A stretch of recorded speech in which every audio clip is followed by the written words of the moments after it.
Assalamu alaikum, chers frères et sœurs. Le peuple maudit de Israël. Une phrase qui semble résonner avec un mystère profond, une notion qui pourrait dérouter ou susciter la curiosité. Pourquoi parler de malédiction, alors que l'histoire d'Israël est généralement associée à celle d'un peuple élu par Dieu? Pourtant, au fil des siècles, des textes anciens aux événements historiques récents, l'idée que le peuple d'Israël aurait pu être maudit a traversé les cultures, les religions et les esprits. Il est crucial de comprendre que ce sujet va bien au-delà des simples récits bibliques. Il s'ancre dans une histoire complexe, où la théologie, les prophéties et les malheurs historiques sont intimement liés. Cette notion de malédiction trouve son écho dans les croyances populaires, mais aussi dans des interprétations religieuses et culturelles, parfois mal comprises. Pourquoi ce sujet mérite-t-il notre attention aujourd'hui? Parce que ce n'est pas simplement un concept historique, mais une idée qui a façonné la perception mondiale d'un peuple tout au long des âges. Pour bien saisir la portée de cette notion, il est indispensable de remonter aux sources historiques et religieuses, de comprendre le contexte dans lequel ces croyances ont émergé, et de démêler les faits des mythes. Le terme de peuple maudit a souvent été utilisé dans divers contextes pour parler du peuple d'Israël, mais que signifie-t-il réellement? Dans la Bible, en particulier dans l'Ancien Testament, les relations entre le peuple hébreu et Dieu sont parfois marquées par des promesses de bénédiction, mais aussi des avertissements de malédiction en cas de désobéissance. Dans le livre du Deutéronome, par exemple, Dieu promet des bénédictions à Israël s'ils obéissent à ses commandements, mais il y a également des malédictions redoutables s'ils s'en écartent. Parmi ces malédictions, on trouve des prophéties qui parlent d'exil, de souffrance et de dispersion à travers le monde. Ces passages ont alimenté des siècles d'interprétations théologiques, renforçant l'idée que certaines périodes de souffrance du peuple juif pourraient être vues comme des châtiments divins. Au-delà de la Bible, l'histoire du peuple d'Israël, marquée par les conquêtes, les destructions, l'exil et les persécutions, a renforcé cette image d'un peuple qui porte un poids historique lourd. Depuis la destruction du premier et du second temple de Jérusalem, en passant par les diasporas forcées, jusqu'aux tragédies plus récentes comme la Shoah, beaucoup ont vu dans ces événements des échos de ces anciennes malédictions bibliques. Mais ces interprétations ne sont pas uniquement religieuses. Elles se sont parfois transformées en idéologie politique et sociale. La perception négative et les stéréotypes autour du peuple juif au cours de l'histoire ont souvent renforcé cette idée de malédiction, parfois utilisée pour justifier des discriminations et des persécutions. La notion de peuple maudit a ainsi été instrumentalisée à travers les siècles. Avant de commencer cette vidéo, n'oubliez pas de liker cette vidéo, car cela nous donne beaucoup de force pour continuer à partager du contenu bénéfique. Et je vous invite à vous abonner à notre chaîne et d'activer la cloche de notification pour rester informé de nos prochaines publications sur la foi islamique. Merci et bonne vidéo. L'objectif de cette vidéo est d'analyser et de comprendre cette idée complexe et souvent mal interprétée de peuple maudit. Quelles en sont les racines historiques, religieuses et sociales? Comment a-t-elle évolué au fil du temps et pourquoi est-elle encore parfois utilisée pour expliquer des événements tragiques dans l'histoire du peuple juif? Alors, restez avec moi jusqu'à la fin pour découvrir cela. Si vous avez des questions ou des commentaires en cours de route, n'hésitez pas à les laisser en bas. J'apprécie beaucoup vos retours. Allons-y. Au cours de cette vidéo, nous allons explorer les textes religieux qui évoquent cette malédiction, en particulier la Bible et d'autres écrits anciens. Revisiter les grandes étapes de l'histoire d'Israël, de l'époque biblique jusqu'à nos jours, pour comprendre comment ces événements ont pu renforcer cette idée dans les esprits. Discuter des interprétations théologiques de ces malédictions et comment elles ont été perçues par différentes religions et cultures à travers le monde. Démystifier cette notion en explorant les aspects symboliques et les récupérations idéologiques qui ont façonné cette image négative.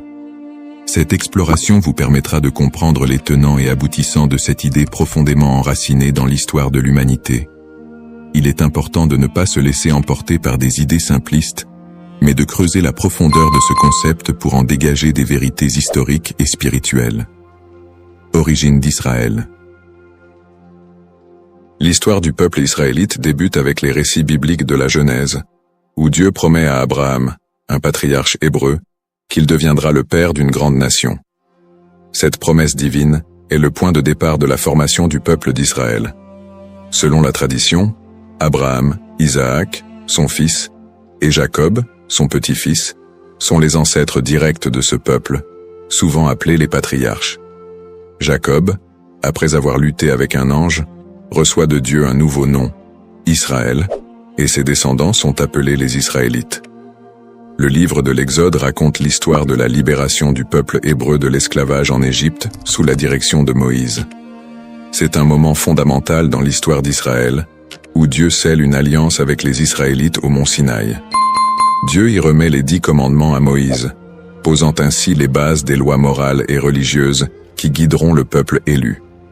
Cette alliance est une promesse de protection divine en échange de l'obéissance aux lois de Dieu. À partir de là, Israël se constitue progressivement en nation, après la conquête de la terre promise sous Josué. Cette période est marquée par des hauts et des bas, alors que les Israélites tentent de rester fidèles à leur alliance avec Dieu. Toutefois, au fil des siècles, leur histoire est ponctuée d'infidélités religieuses, de guerres et de conquêtes par d'autres puissances, ce qui engendrera l'accomplissement de certaines prophéties de malédiction. Les prophéties et les malédictions. Dans l'Ancien Testament, en particulier dans le Deutéronome, Dieu fait à Israël des promesses de bénédiction conditionnelles à leur fidélité, mais également des avertissements de malédiction en cas de désobéissance. Le chapitre 28 du Deutéronome est l'un des textes clés qui évoque les conséquences potentielles de l'infidélité. Dieu promet prospérité et paix si le peuple respecte ses commandements, mais des malédictions terribles en cas de rébellion. Les malédictions incluent des catastrophes naturelles, des défaites militaires, des maladies, et finalement, l'exil et la dispersion parmi les nations étrangères. Parmi les prophètes qui ont développé cette idée de malédiction, Ézéchiel et Jérémie sont 2 figures centrales. Ézéchiel, actif pendant l'exil babylonien, insiste sur le lien entre l'exil du peuple et leur transgression. Il prophétise que la destruction de Jérusalem et l'exil sont des punitions divines pour l'injustice sociale, l'idolâtrie et l'infidélité religieuse du peuple. Toutefois, il apporte aussi un message d'espoir. Après le châtiment, un retour et une restauration sont possibles si le peuple se repent.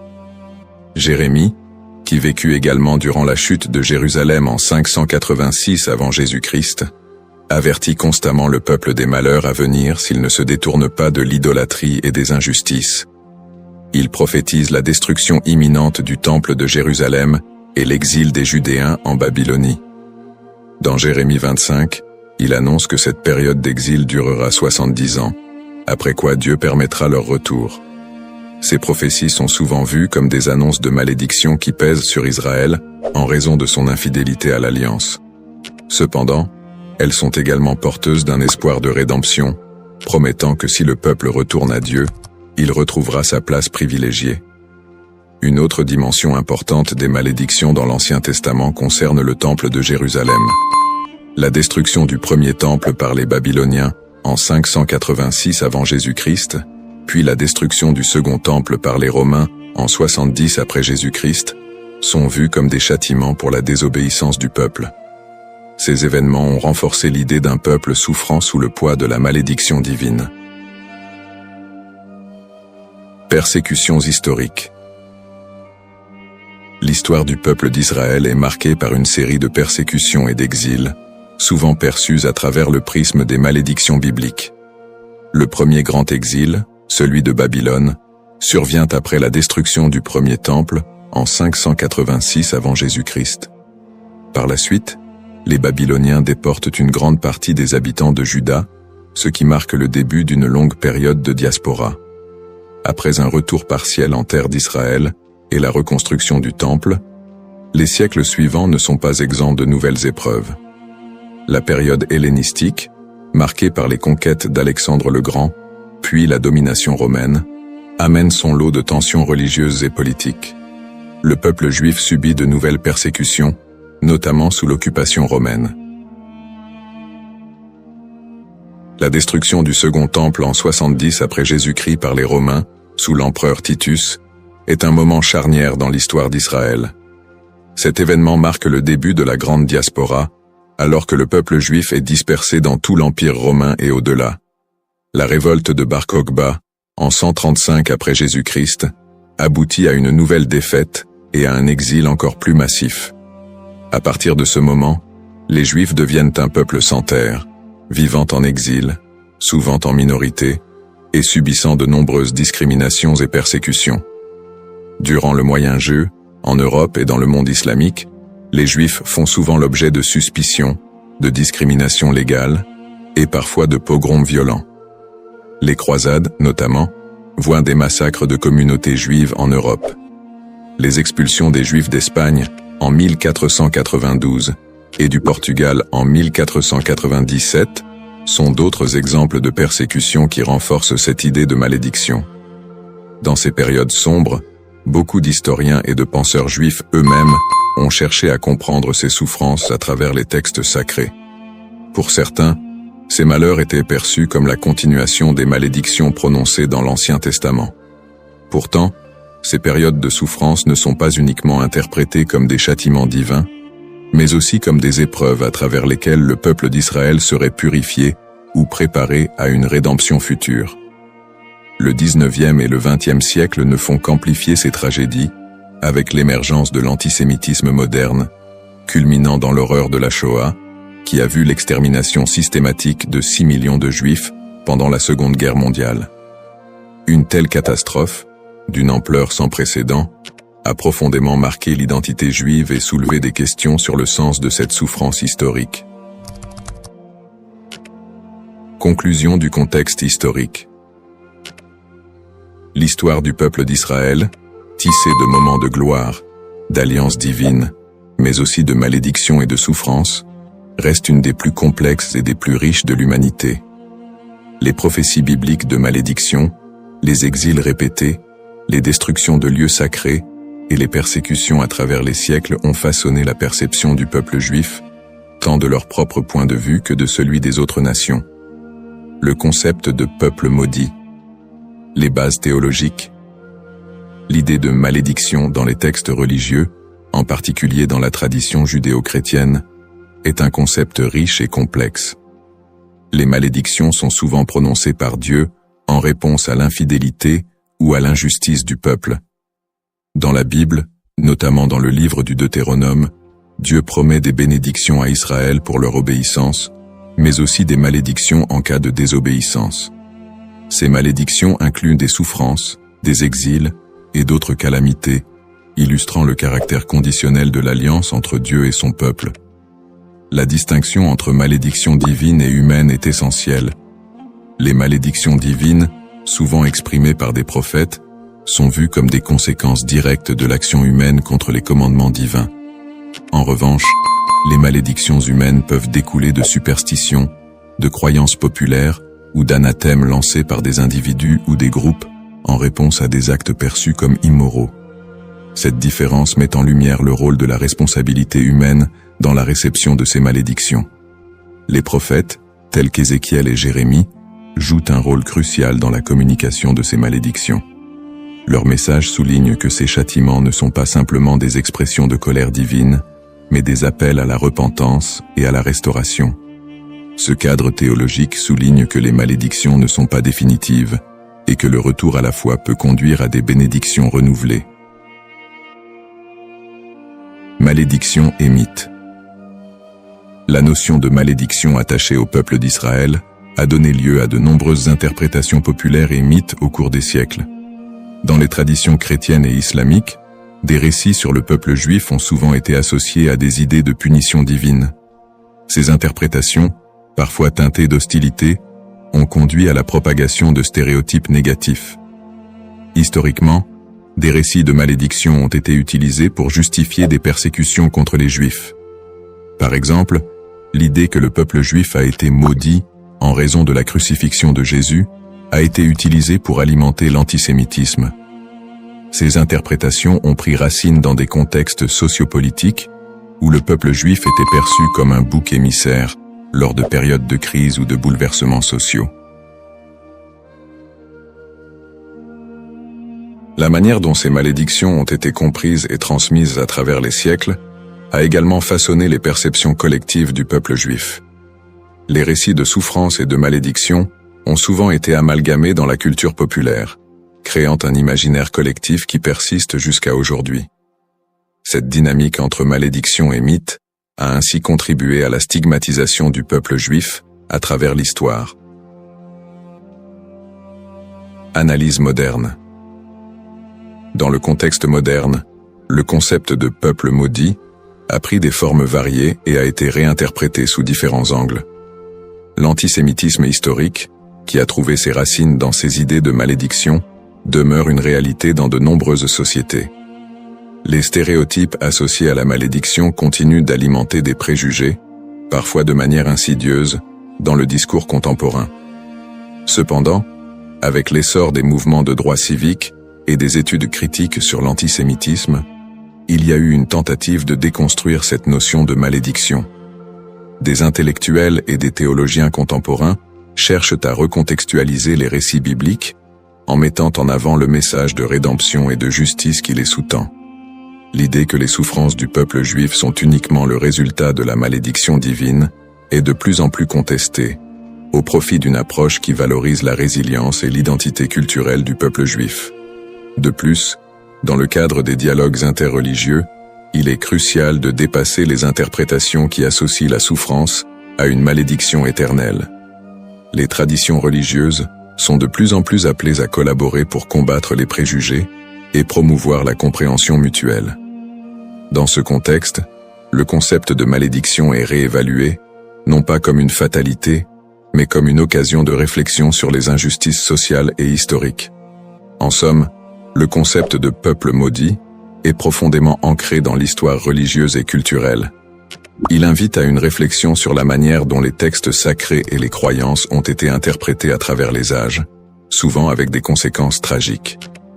L'exploration de ce thème permet non seulement de mieux comprendre les défis historiques du peuple juif, mais aussi de s'engager dans un dialogue constructif sur les identités et les histoires partagées dans le monde contemporain. La diaspora et les épreuves du peuple juif vit en diaspora. La diaspora juive, qui a débuté avec l'exil babylonien au VIe siècle avant J.C., a été marquée par une série de défis sans précédent. Une fois dispersé à travers le monde, le peuple juif a dû naviguer dans des environnements souvent hostiles. Les communautés juives ont fait face à des persécutions, à des migrations forcées et à la ghettoisation, qui ont toutes contribué à forger leur identité collective. Dans de nombreux pays, les Juifs étaient considérés comme des étrangers, souvent sujets à la méfiance et à la stigmatisation. Dans l'Europe médiévale, par exemple, ils étaient fréquemment accusés de diverses calamités, comme la peste noire, et ont été victimes de violences antisémites. Les Juifs étaient souvent contraints de vivre dans des quartiers séparés, appelés ghettos, où leur liberté était limitée. Cette ghettoisation a servi à isoler les communautés juives, créant un environnement d'exclusion qui a renforcé les stéréotypes négatifs. Les migrations forcées ont également eu un impact considérable sur la vie juive en diaspora. Des expulsions massives, comme celle des Juifs d'Espagne en 1492, ont conduit à une dispersion rapide vers des régions comme l'Empire ottoman, le nord de l'Afrique et plus tard les Amériques. Ces déplacements ont souvent été motivés par des conditions de vie insupportables et des menaces physiques, mais ils ont également permis aux Juifs de préserver et d'adapter leur culture dans de nouveaux contextes. Malgré ces défis, les communautés juives ont réussi à maintenir leurs traditions et à s'adapter aux réalités locales. Elles ont développé des réseaux de solidarité, créant des institutions éducatives et religieuses pour assurer la transmission de leur héritage culturel et spirituel. Cette résilience face à l'adversité est une caractéristique marquante de l'expérience juive en diaspora. Les pogroms et l'Holocauste. Les pogroms, qui ont commencé en Europe à partir du IXe siècle, illustrent la violence persistante à laquelle les Juifs ont été confrontés. Ces émeutes violentes, souvent encouragées par des autorités locales, ont mené à des massacres, à des pillages et à des destructions de synagogues. Un des pogroms les plus connus est celui de Kitchinev en 1903, qui a entraîné la mort de dizaines de Juifs et laissé des centaines d'autres blessés. Le XXe siècle a vu la tragédie de l'Holocauste, un génocide qui a coûté la vie à 6 millions de Juifs pendant la Seconde Guerre mondiale. Les nazis ont systématiquement exterminé les Juifs européens, mettant en place des camps de concentration et d'extermination. Malgré ces persécutions violentes, de nombreuses histoires de survie émergent, mettant en lumière le courage et la détermination du peuple juif. Des groupes de résistance, des réseaux de sauvetage et des actes de bravoure individuels témoignent de la volonté de maintenir l'humanité et la dignité face à l'inhumanité. L'Holocauste a laissé une empreinte indélébile sur la mémoire collective juive. Les survivants ont dû reconstruire leur vie dans un monde souvent indifférent à leurs souffrances. Cette tragédie a également catalysé des mouvements politiques qui ont conduit à la création de l'État d'Israël en 1948, un point tournant dans l'histoire juive moderne. Lutte pour l'identité et la terre promise. Les épreuves subies par le peuple juif en diaspora ont profondément influencé son identité collective. Face à l'adversité, une identité juive résiliente a émergé, mêlant traditions séculaires, pratiques religieuses et un sentiment d'appartenance à une histoire commune. Cette lutte pour la survie a également renforcé un lien indéfectible avec la terre d'Israël, considérée comme la terre promise dans la tradition juive. Ce lien a été ravivé tout au long de l'histoire, notamment lors des mouvements sionistes du XIXe et du XXe siècle, qui ont cherché à établir un foyer national juif en Palestine. Pour de nombreux juifs, la terre d'Israël représente non seulement un lieu géographique, mais également un symbole de liberté, d'identité et d'unité. Les événements tragiques de l'histoire juive, comme l'Holocauste, ont également renforcé l'urgence de cette quête, suscitant un mouvement pour un retour à la terre d'Israël. En somme, l'expérience de la diaspora a été marquée par des défis extrêmes, mais aussi par une résilience remarquable. Les persécutions, les pogroms et l'Holocauste ont non seulement laissé des cicatrices, mais ont également façonné une identité juive forte, ancrée dans une histoire partagée et un attachement profond à la terre d'Israël. Ce processus de formation de l'identité juive, en réponse aux épreuves, continue de jouer un rôle crucial dans la vie des Juifs du monde entier aujourd'hui. Le retour en Israël et l'État moderne, sionisme et création de l'État d'Israël. Le mouvement sioniste, qui a émergé à la fin du XIXe siècle, constitue un tournant majeur dans l'histoire juive moderne. À cette époque, les Juifs d'Europe étaient confrontés à une montée de l'antisémitisme et à des conditions de vie précaires, notamment en Russie et en Europe de l'Est. Ces difficultés ont suscité un besoin pressant d'un foyer national. Theodor Herzl, considéré comme le père du sionisme politique, a articulé cette aspiration dans son livre L'État juif, 1996, où il propose la création d'un État juif en Palestine comme réponse à l'antisémitisme rampant. Le sionisme a pris plusieurs formes, allant du sionisme politique de Herzl à des visions plus socialistes et culturelles, comme celles de figures comme David Ben-Gourion et Ahad Ha'am.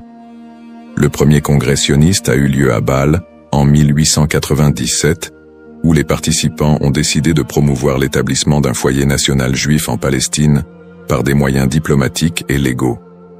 À la suite de la déclaration Balfour de 1917, dans laquelle le gouvernement britannique a exprimé son soutien à l'établissement d'un foyer national juif en Palestine, le mouvement sioniste a gagné en légitimité. Cependant, la réalité sur le terrain était complexe. La Palestine était alors habitée par une majorité arabe qui a vu l'immigration juive comme une menace pour ses droits et ses terres. Cette situation a semé les graines des conflits futurs. Après la Seconde Guerre mondiale et l'Holocauste, qui a décimé la population juive d'Europe, le besoin d'un refuge sécurisé a été accentué. En 1947, l'Assemblée générale des Nations unies a voté pour diviser la Palestine en deux États, un juif et un arabe. Les leaders juifs ont accepté le plan, mais les dirigeants arabes l'ont rejeté. Le 14 mai 1948, David Ben-Gourion a proclamé l'indépendance de l'État d'Israël, ce qui a entraîné la première guerre israélo-arabe.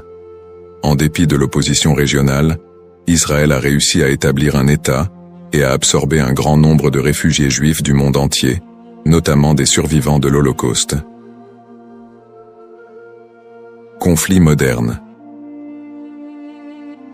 Depuis sa création, l'État d'Israël a été plongé dans une série de conflits régionaux qui ont souvent été alimentés par des tensions ethniques et religieuses. Les guerres avec les pays arabes voisins, notamment les guerres de 1948, 1967 et 1973, ont défini les frontières et les relations diplomatiques de l'État moderne. Les tensions avec les populations palestiniennes ont également été une source constante de conflits, culminant avec les intifadas des années 1980 et 2000, où des soulèvements populaires ont éclaté en réponse à l'occupation israélienne des territoires palestiniens. Le conflit israélo-palestinien est un point focal des tensions au Moyen-Orient, où des questions de droits territoriaux, d'autodétermination et de sécurité se croisent. Les territoires de la Cisjordanie et de Gaza sont devenus des symboles de la lutte pour la reconnaissance et la dignité des Palestiniens.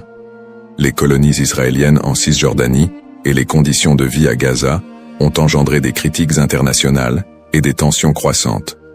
Sur le plan religieux, les sites sacrés tels que Jérusalem revêtent une signification particulière pour les Juifs, les chrétiens et les musulmans, exacerbant les conflits. L'accès aux lieux saints est souvent un point de discorde, avec des épisodes de violence autour du mont du Temple et du dôme du Rocher. Peut-on encore parler d'un peuple maudit aujourd'hui? La question de savoir si l'on peut encore parler d'un peuple maudit aujourd'hui mérite d'être examinée sous différents angles.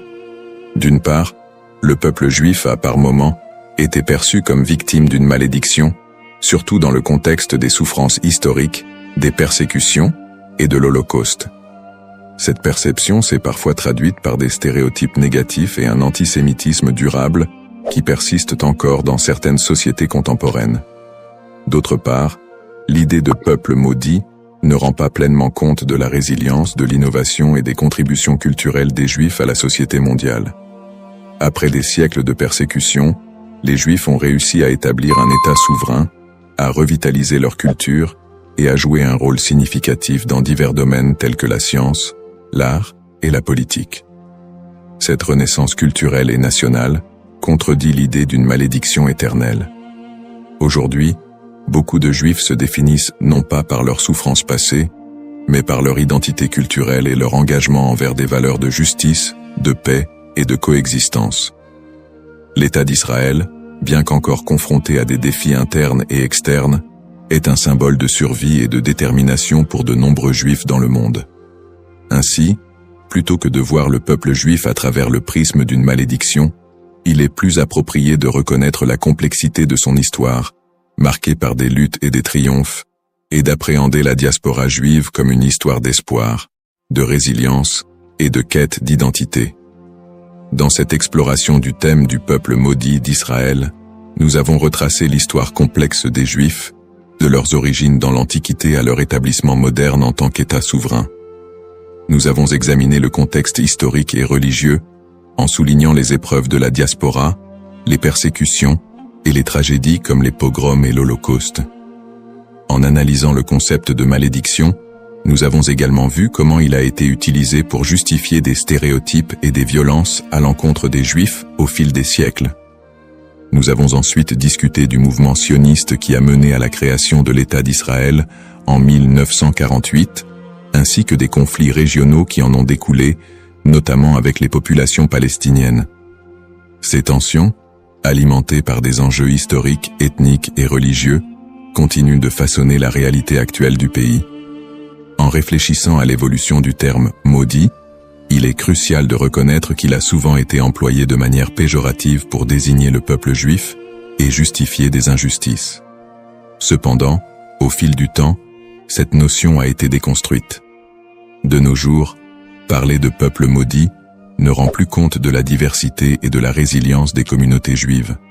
Au contraire, il est essentiel de voir le peuple juif comme porteur d'une riche culture, d'une identité dynamique et d'une volonté indéfectible de vivre et de prospérer, malgré les défis historiques. Pour conclure, j'invite chacun d'entre vous à approfondir ce sujet fascinant et complexe. Prenez le temps d'explorer les multiples facettes de l'histoire juive, d'écouter des voix variées et de réévaluer vos propres perceptions sur le peuple juif et son héritage. En favorisant la compréhension et l'empathie, nous pouvons tous contribuer à un dialogue constructif qui transcende les stéréotypes et promeut la paix et la coexistence. Le parcours historique du peuple juif est une leçon pour tous sur la résilience, l'identité et la quête de justice. Assalamu alaikum wa rahmatullahi wa barakatuh, chers frères et sœurs. Bienvenue sur notre chaîne, Parole d'Allah. Aujourd'hui, nous plongeons dans l'un des moments les plus spirituels de l'année, le mois de Ramadan. Ce mois béni, où les portes du paradis s'ouvrent et celles de l'enfer se ferment, est un moment de purification de l'âme et de rapprochement avec notre Créateur. Le Ramadan est une période durant laquelle notre lien avec Allah se renforce par la prière, le jeûne et surtout l'invocation, doua. Chaque prière et chaque doua prononcée en ce mois possède une force et une bénédiction particulières. Dans cette vidéo, nous allons explorer un doua spécifique, puissant et significatif que vous pouvez réciter pendant ce mois sacré. Nous verrons comment cette invocation peut transformer nos vies et nous rapprocher davantage de la miséricorde d'Allah. Avant de commencer cette vidéo, n'oubliez pas de liker cette vidéo, car cela nous donne beaucoup de force pour continuer à partager du contenu bénéfique. Et je vous invite à vous abonner à notre chaîne et d'activer la cloche de notification pour rester informé de nos prochaines publications sur la foi islamique. Partagez-la avec vos proches et laissez un commentaire pour me dire ce que vous en pensez. Merci et bonne vidéo. L'importance du doua dans le mois de Ramadan. Le mois de Ramadan est une période inégalée dans l'année où Allah accorde une miséricorde et une bénédiction infinie à ceux qui s'y consacrent pleinement. Parmi les plus grandes bénédictions de ce mois figure l'importance du doua. En effet, le prophète Muhammad, paix et bénédiction sur lui, a dit « Il y a 3 personnes dont l'invocation n'est jamais rejetée.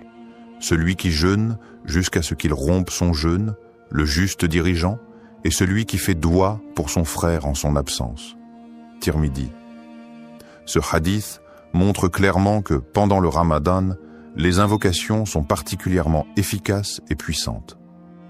Le mois de Ramadan est un moment unique où les portes du ciel sont largement ouvertes et où Allah écoute plus attentivement les prières de ses serviteurs. C'est un mois de pardon et de miséricorde, une occasion en or pour demander à Allah ce que l'on désire, que ce soit la purification de l'âme, la guérison ou la bénédiction dans nos vies. Le prophète Muhammad, paix et bénédiction sur lui, nous a également enseigné que, quand le Ramadan commence, les portes du paradis s'ouvrent, les portes de l'enfer se ferment et les démons sont enchaînés. Sahih al-Bukhari. Cela témoigne de l'atmosphère spirituelle particulièrement propice pour faire des douas pendant ce mois. Le mois de Ramadan est aussi l'occasion de vivre des événements spirituels d'une importance capitale, notamment la nuit du destin, Laylat al-Qadr. Cette nuit, qui se trouve dans les 10 derniers jours de Ramadan, est mieux que 1000 mois.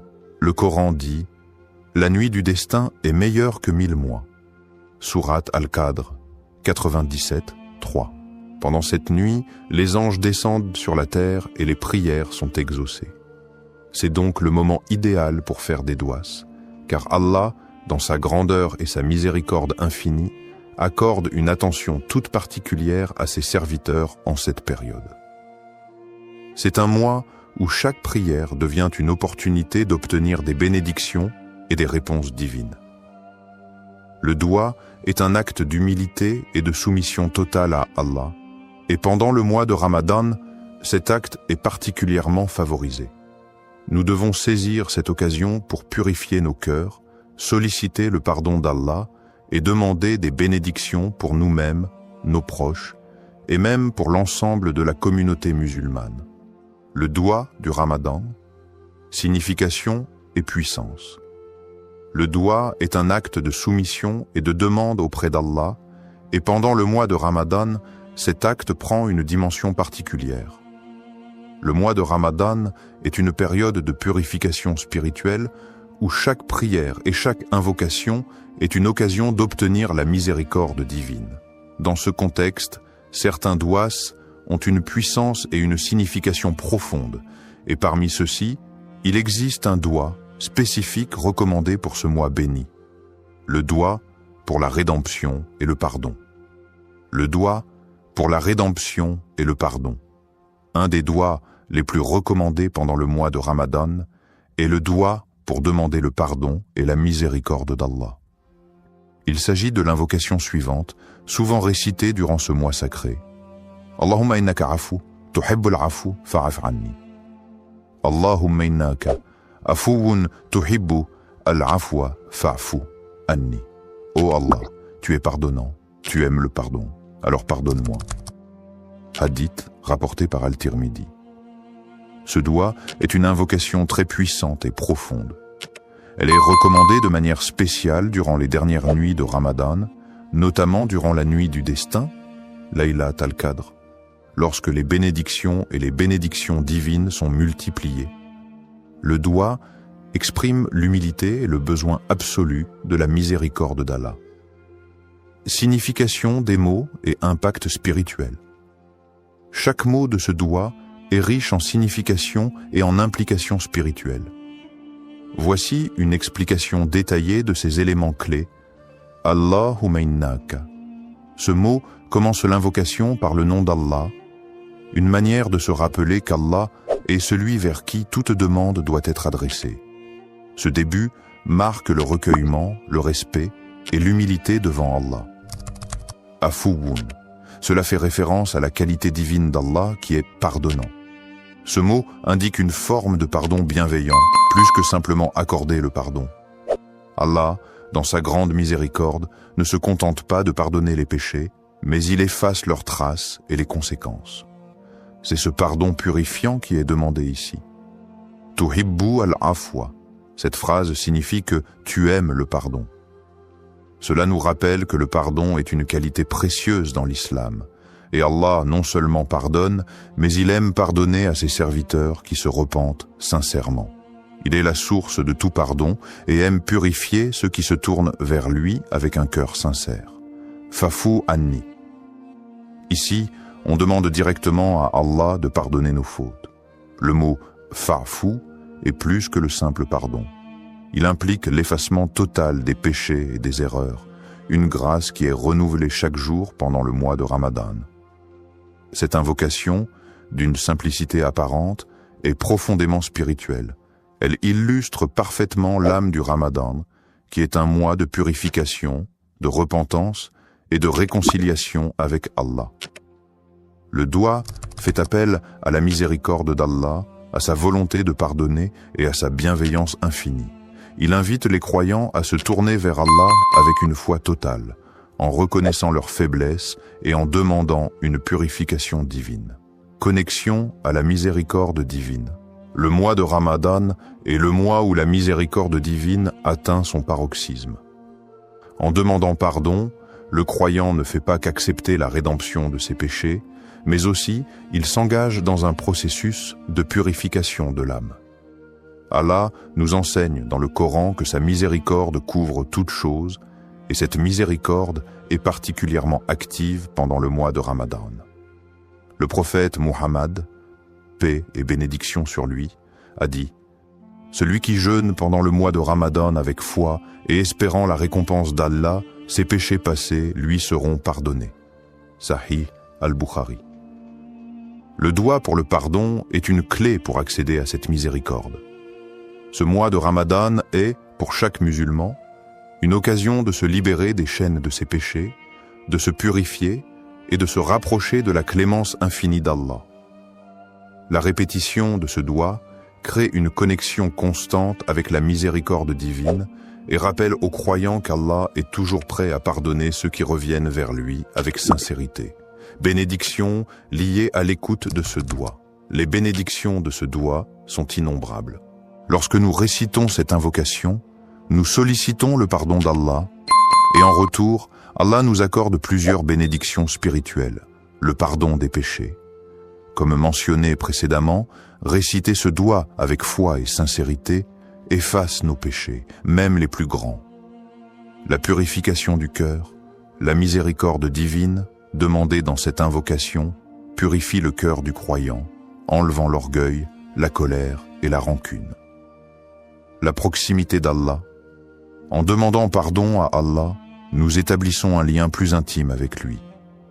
Le doua nous rappelle que nous sommes toujours dépendants de sa miséricorde et que notre relation avec lui est celle d'un serviteur humble.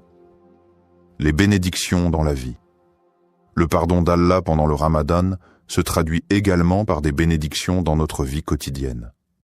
Ces bénédictions peuvent se manifester sous forme de paix intérieure, de prospérité spirituelle et matérielle, et d'un sentiment général de bien-être.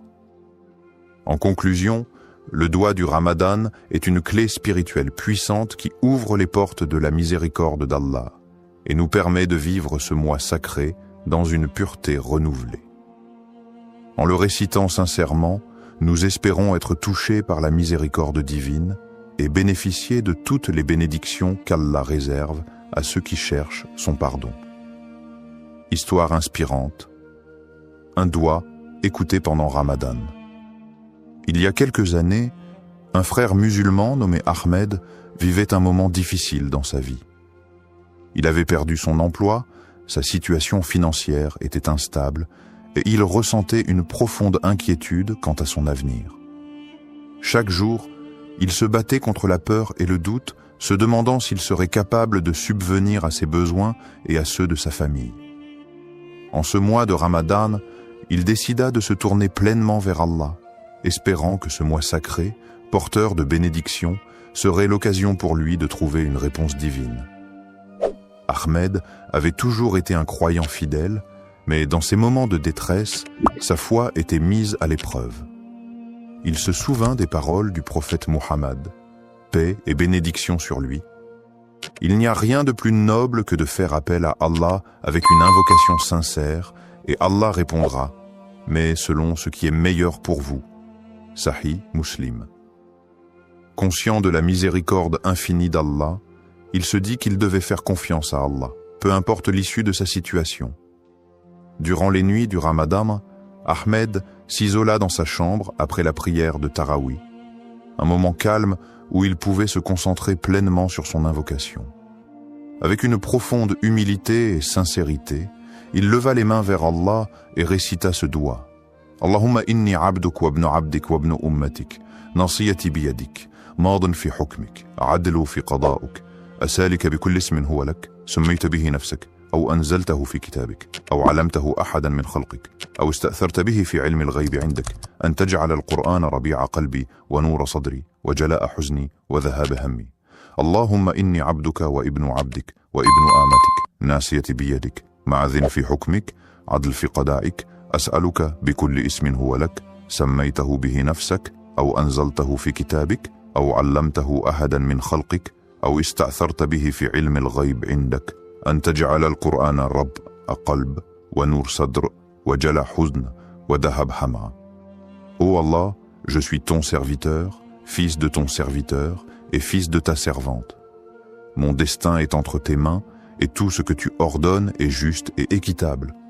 Je te demande, par tous les noms qui t'appartiennent, que tu as révélé dans ton livre ou enseigné à l'un de tes créatures, ou gardé dans le secret de ton savoir divin, que le Coran devienne le printemps de mon cœur, la lumière de ma poitrine, la guérison de ma tristesse et la disparition de mon souci.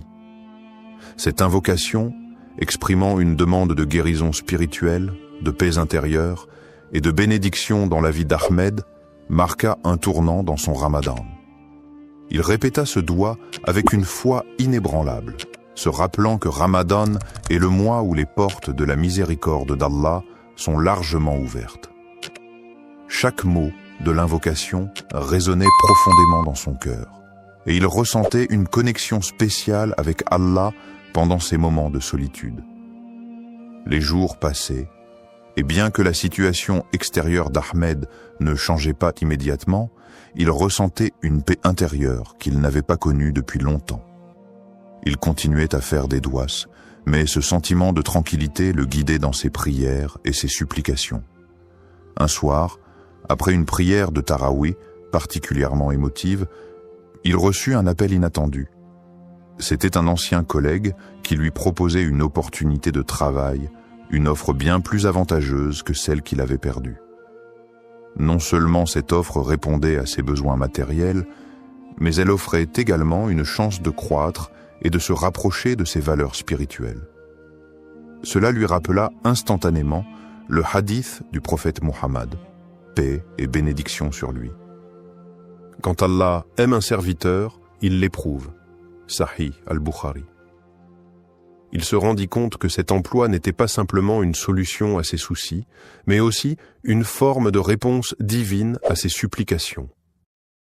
Au-delà de l'aspect matériel, Ahmed ressentait dans son cœur une profonde gratitude envers Allah. Il se rappela que, bien que sa demande n'ait pas été exaucée immédiatement dans la forme qu'il avait anticipée, la réponse de Dieu était parfaite. Allah avait agi selon ce qui était le meilleur pour lui, non seulement en lui offrant une réponse à ses besoins, mais aussi en renforçant sa foi, en lui enseignant la patience et en lui montrant que la miséricorde divine se manifeste de manière subtile et inouïe. Cette expérience marqua un tournant spirituel dans la vie d'Ahmed. Il comprit que chaque doua, même si la réponse n'est pas immédiate ou n'est pas conforme à nos attentes, est écoutée par Allah. Parfois, la réponse vient sous une forme différente de ce que nous imaginons, mais elle est toujours en accord avec ce qui est le mieux pour nous. Ce Ramadan, il apprit à se remettre complètement entre les mains d'Allah, à faire confiance à son plan, et à voir chaque épreuve comme une occasion d'approfondir sa foi.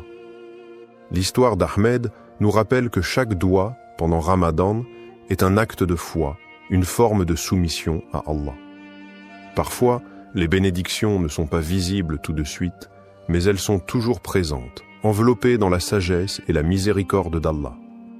Les conditions du doua acceptées, ce qu'Allah attend de nous dans le mois béni de Ramadan et tout au long de l'année, les invocations, douas, sont une occasion précieuse pour les croyants de se rapprocher d'Allah et de solliciter ses bénédictions.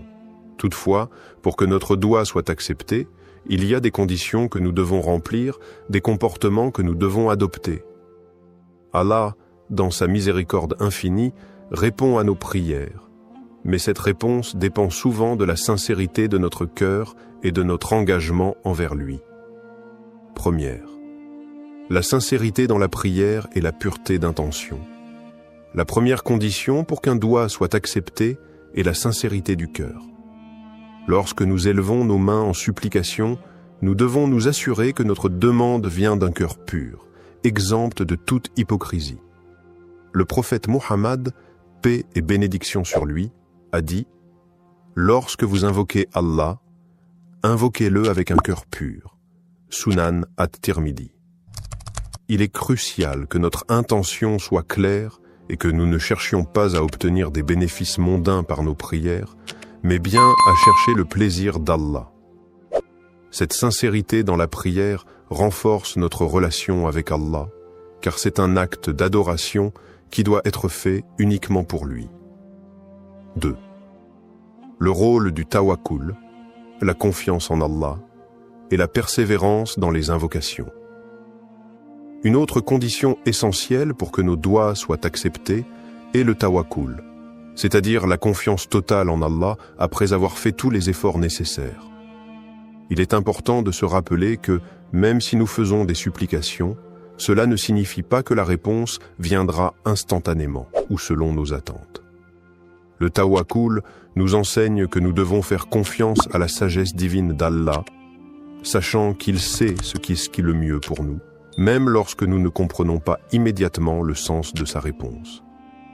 Le prophète, paix et bénédiction sur lui, a aussi dit « Ne vous lassez pas d'invoquer Allah, car parfois la réponse arrive plus tard qu'on ne le désire, et Allah connaît le meilleur moment pour exaucer votre prière. » Sahih al-Bukhari. La persévérance dans les invocations est donc essentielle. Ne pas perdre espoir dans les moments de difficulté est une marque de foi profonde. Troisième, l'humilité, l'adoration et la patience dans la réponse de Dieu. L'humilité est également un élément crucial pour l'acceptation de notre dua. En élevant nos mains vers Allah, nous devons nous rappeler que nous sommes de simples serviteurs devant le Créateur, pleins de faiblesses et de manques. C'est avec humilité que nous demandons à Allah de répondre à nos besoins. L'adoration sincère d'Allah et le fait de se soumettre pleinement à sa volonté sont des moyens pour que nos invocations soient exaucées. De plus, il faut être patient face à la réponse d'Allah, qu'elle soit immédiate ou non. Parfois, la réponse divine peut ne pas arriver dans la forme que nous attendions, ou elle peut être retardée pour des raisons que nous ne comprenons pas. Le prophète Muhammad, paix et bénédiction sur lui, nous enseigne que la patience dans l'attente de la réponse d'Allah fait partie intégrante du processus. Allah nous dit dans le Coran, « Et ton Seigneur dit, invoquez-moi, je vous répondrai. » Sourate Ghafir 40-60. Mais cette réponse peut arriver de manière différente, sous forme de bénédiction, de protection ou de tests qui renforcent notre foi. En conclusion, pour qu'un doua soit accepté, nous devons répondre à ces conditions essentielles, la sincérité de l'intention, la confiance totale en Allah, tawakkul, la persévérance dans les invocations, l'humilité dans notre supplication et la patience face à la réponse de Dieu. En agissant selon ces principes, nous cultivons une relation spirituelle profonde avec notre Créateur, et nos doigts sont davantage susceptibles d'être exaucés. Mais au-delà de l'exaucement immédiat, nous devons toujours garder à l'esprit que chaque réponse d'Allah est parfaite et qu'elle vient dans le meilleur des moments et selon sa sagesse infinie. Le doua comme moyen de purification spirituelle. Le mois de Ramadan n'est pas seulement une période de jeûne et d'abstinence, mais également un moment sacré de purification spirituelle. C'est une occasion unique pour les croyants de se rapprocher d'Allah, de purifier leur âme et de renforcer leur foi. Parmi les moyens les plus puissants pour accomplir cette purification, il y a le doua ou l'invocation. Le doua pendant Ramadan ne sert pas seulement à demander de l'aide ou des bénédictions, mais il joue un rôle essentiel dans le processus de purification du cœur et de l'âme. Premier, le doua comme outil de purification du cœur. Lorsqu'un croyant fait un doua, il se tourne vers Allah avec sincérité et humilité, cherchant sa miséricorde et son pardon. Cet acte d'invocation permet de purifier le cœur en le débarrassant de tout orgueil, de tout mal et de toute négativité. Le prophète Muhammad, paix et bénédiction sur lui, a dit « Il n'y a rien de plus purifiant pour le cœur que de se rappeler d'Allah. » Sahih Muslim. Ainsi, chaque doua est une occasion de purifier son cœur en se souvenant constamment de la grandeur et de la miséricorde d'Allah. Le doua permet également de renforcer la relation intime avec Allah. En invoquant Allah, on reconnaît sa dépendance totale envers lui, ce qui éveille un sentiment profond de soumission et de gratitude. Ce processus aide à purifier le cœur des distractions mondaines et à focaliser notre attention sur ce qui est véritablement important dans la vie, l'adoration d'Allah. 2.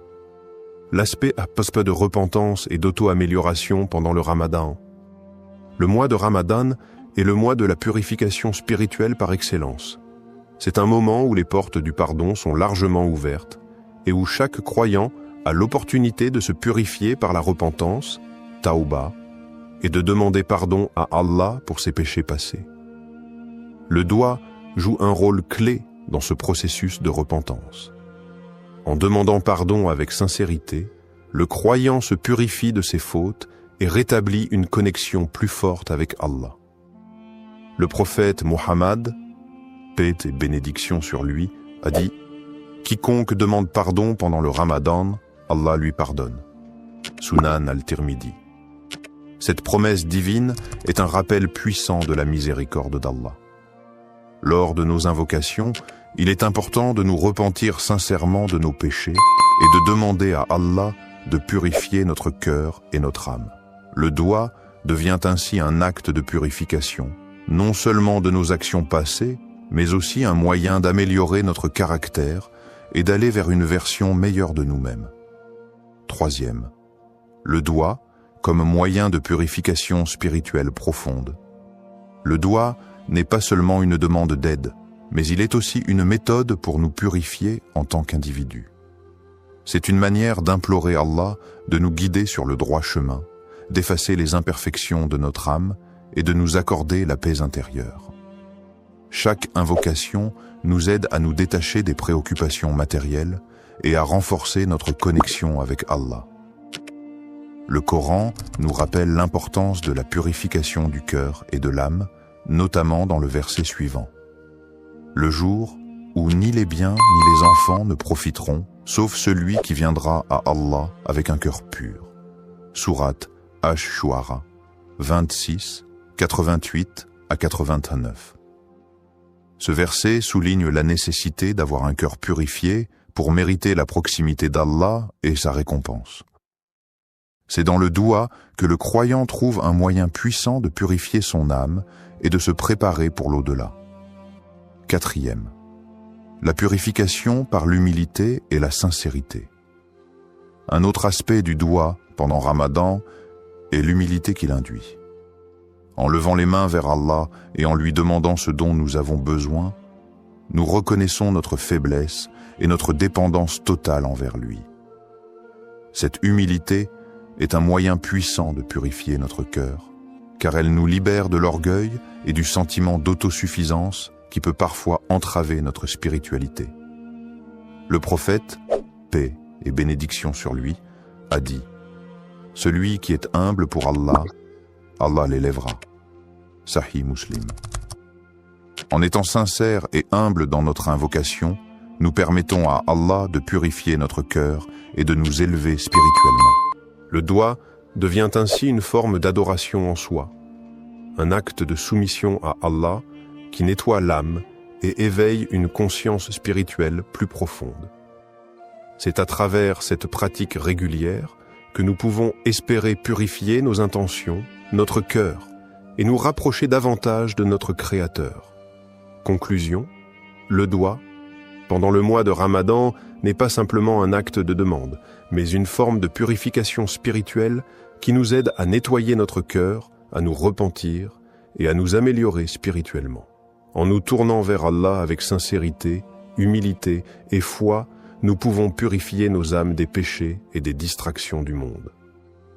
Le mois de Ramadan, avec ses bénédictions et sa miséricorde infinie, est l'occasion idéale pour accomplir cette purification, se rapprocher d'Allah et renforcer notre engagement à mener une vie pure, pleine de foi et de dévotion. L'écoute du doigt et l'acceptation de la volonté d'Allah.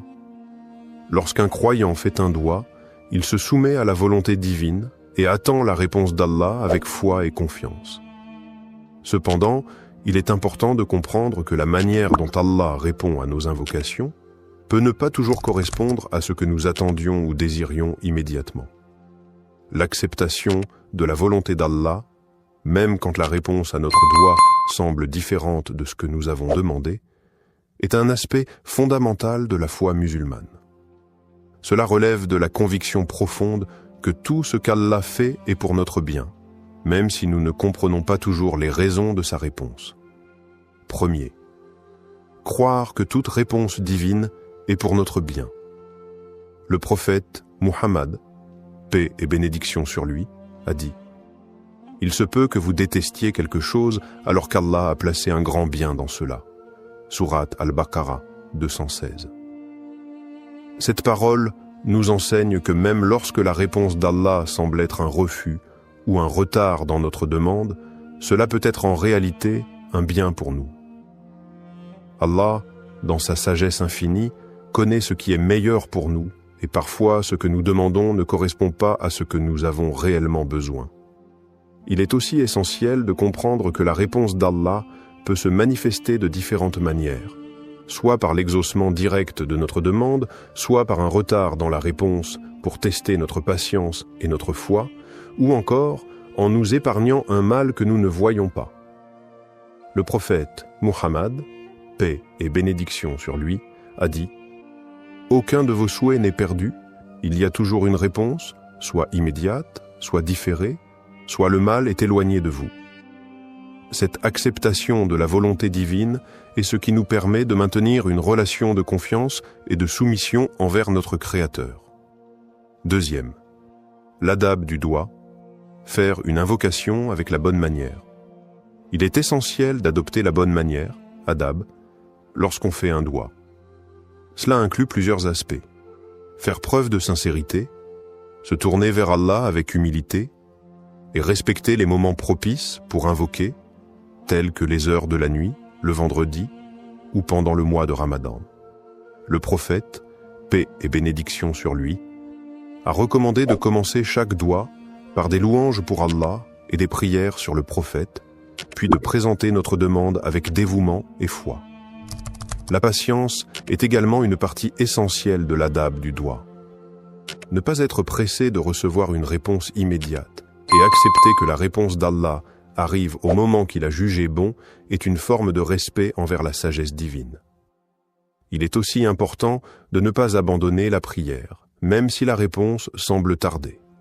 Le prophète, paix et bénédiction sur lui, a dit « L'invocation d'un croyant est toujours exaucée, tant qu'il ne se lasse pas et ne dit pas « J'ai prié, mais je n'ai pas eu de réponse ». Sahih Muslim. Troisième, la patience et la gratitude envers Allah. L'un des principes les plus profonds lorsqu'il s'agit d'écouter et d'accepter le doigt, c'est de développer la patience, sabre.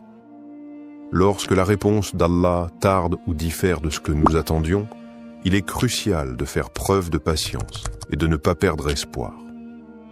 La patience, en attendant la réponse d'Allah, est une forme d'adoration en soi, et c'est par cette patience que nous prouvons notre foi et notre soumission totale à sa volonté.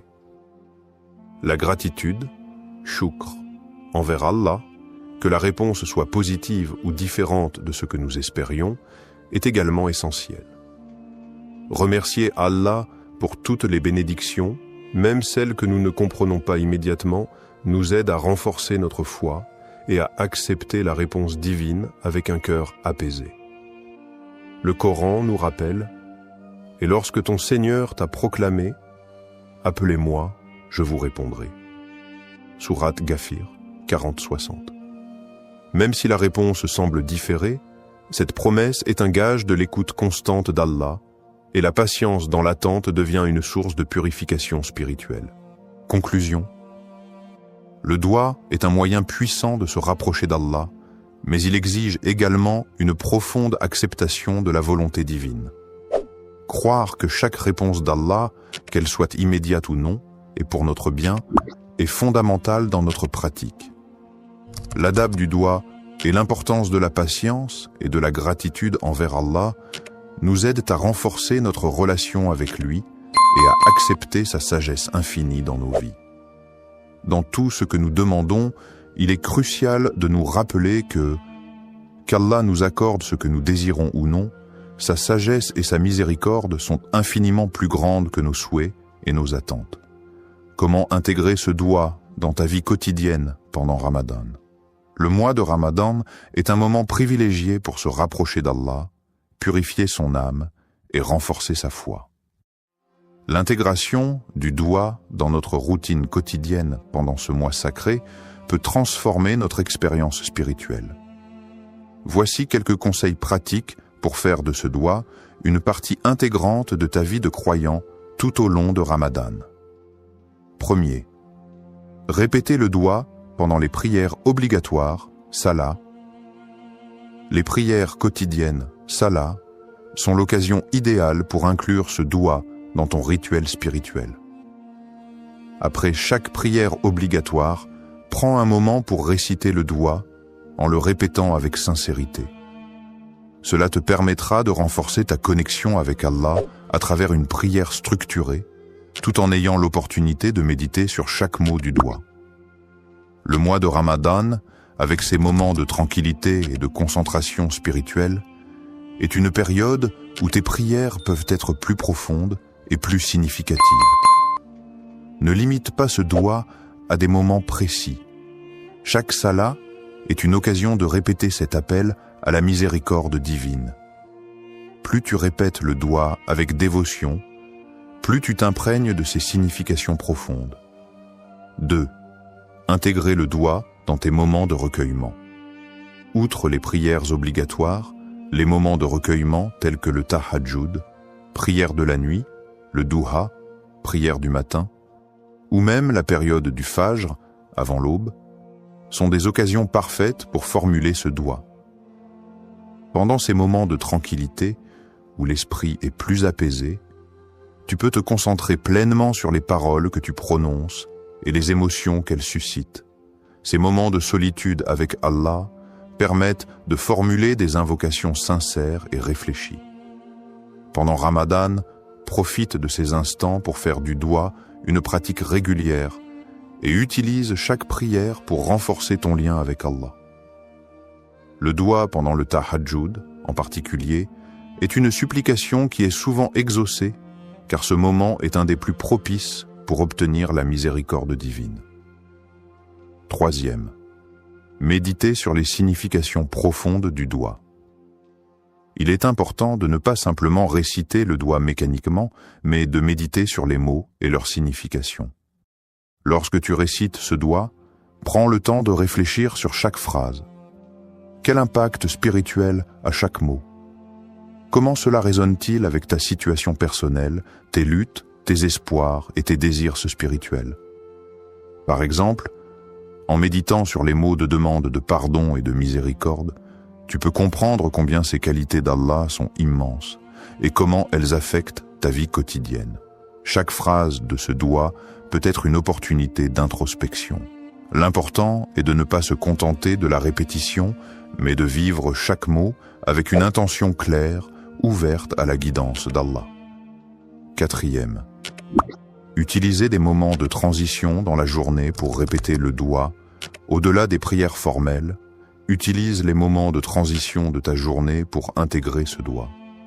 Cela peut être pendant le temps que tu passes à la maison entre les prières, ou même lorsque tu fais des tâches quotidiennes. Par exemple, pendant que tu prépares le repas pour le suhour ou l'iftar, profite de ces instants pour répéter ce doua dans ton cœur. Ces petites invocations pendant les activités quotidiennes peuvent renforcer ta présence spirituelle et te rappeler la bénédiction du mois de Ramadan. 5. Implique la famille et les proches dans l'invocation. Ramadan est aussi un mois de partage et de renouveau spirituel en famille et en communauté. Encourage ta famille, tes amis ou tes proches à faire le doua ensemble. Lorsque vous êtes réunis pour l'iftar ou pour une prière en groupe, intégrez le doua dans ce moment collectif. Cela peut renforcer l'effet spirituel du doua, non seulement pour toi, mais aussi pour ceux qui t'entourent. Conclusion. Le mois de Ramadan offre une occasion en or pour renforcer notre relation avec Allah, et intégrer ce doua dans ta routine quotidienne est une manière puissante de vivre pleinement ce mois sacré. Que ce soit pendant les prières formelles, les moments de recueillement personnel, ou même dans les petites actions de la vie quotidienne, chaque instant est une opportunité de se rapprocher d'Allah. En méditant sur les significations du doua et en l'intégrant à toutes les facettes de ta vie, tu t'ouvres à la miséricorde d'Allah et tu renforces ta foi, faisant de ce mois un moment véritablement transformateur. Conclusion et appel à l'action. Le mois de Ramadan est une opportunité unique de se rapprocher d'Allah, de purifier notre cœur et de renforcer notre foi. Le doua que nous avons exploré aujourd'hui est un moyen puissant d'attirer la miséricorde divine et de recevoir les bénédictions qu'Allah nous accorde généreusement pendant ce mois sacré. Je t'encourage à inclure ce doua dans ta vie quotidienne pendant Ramadan, à le réciter avec sincérité et concentration, et à méditer sur ses significations profondes. Fais de ce doua une partie intégrante de tes prières et de tes moments de recueillement. Que ce mois sacré soit une occasion de purification et de renouvellement spirituel.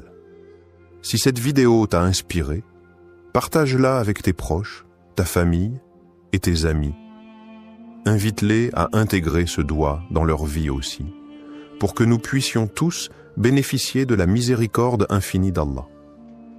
N'oublie pas que, même lorsque nous ne voyons pas immédiatement les résultats, Allah est toujours proche de nous et sa réponse est toujours pour notre bien.